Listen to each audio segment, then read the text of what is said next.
আসসালামু আলাইকুম, welcome to my channel Mukti's lifestyle থেকে আমি মুক্তি। আশা করি দেশে এবং দেশে বাহিরে যে যেখান থেকে আমার আজকের ভিডিওটি দেখতেছেন সবাই আল্লাহর রহমতে বেশ ভালোই আছে। আমিও আমার পরিবারের সবাইকে নিয়ে আল্লাহর রহমতে আপনাদের দোয়ায় বেশ ভালোই আছি। তো আজকেও আরেকটি ভিডিও নিয়ে আপনাদের সাথে শেয়ার করতে চলে আসলাম।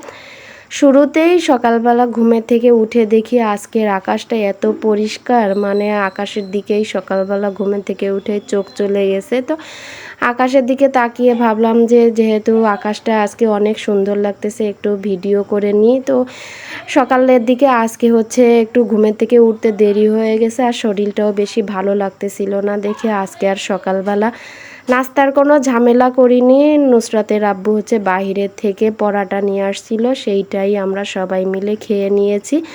তো এদিকে আবার নুসরাতের আব্বু নাস্তা করে হচ্ছে একটা র্যাক বানাচ্ছে, আমার বাহিরে যে রান্নাঘর আছে সেই রান্নাঘরের জন্য র্যাকটা বানাচ্ছে।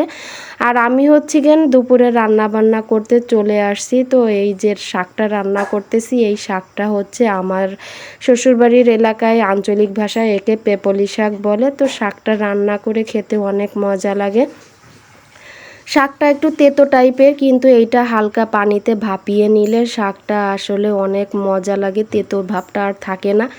রান্না করতে করতে এদিকে দেখতেছি যে নুসরাতের আব্বু এক নাগারে কাজ করেই যাচ্ছে, তো তাকেও একটু ভিডিওতে নিয়ে নিলাম। তো শাক রান্না করতে করতে হচ্ছে নুসরাতের আব্বুকে একটু ভিডিও করে নিলাম। আর এদিকে হচ্ছে শাক রান্নাটা শেষ করে তারপরও আমি হচ্ছে মুড়িঘণ্ট রান্না করতেছি। আমি আবার মুড়িঘণ্টের ভিতরে একটু আলু দিই, যেহেতু আমার মেয়েরা আলু পছন্দ করে, এই কারণে মুড়িঘণ্টের ভিতরে আলু দিয়ে অন্যরকমভাবেই একটু মুড়িঘণ্টটা রান্না করি, বেশ ভালোই লাগে খেতে।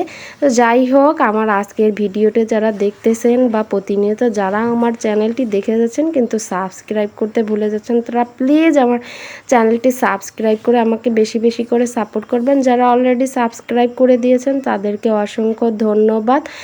আর আমার ভিডিওটি বেশি বেশি করে শেয়ার করবেন। তো এই যে অলরেডি আমার একটা বানানো হয়ে গেছে, রান্নাঘরে টুকটাক জিনিসপত্র সাজিয়ে গুছিয়ে ফেলেছি, তো আপনাদের সাথে সেইটাও শেয়ার করতেছি।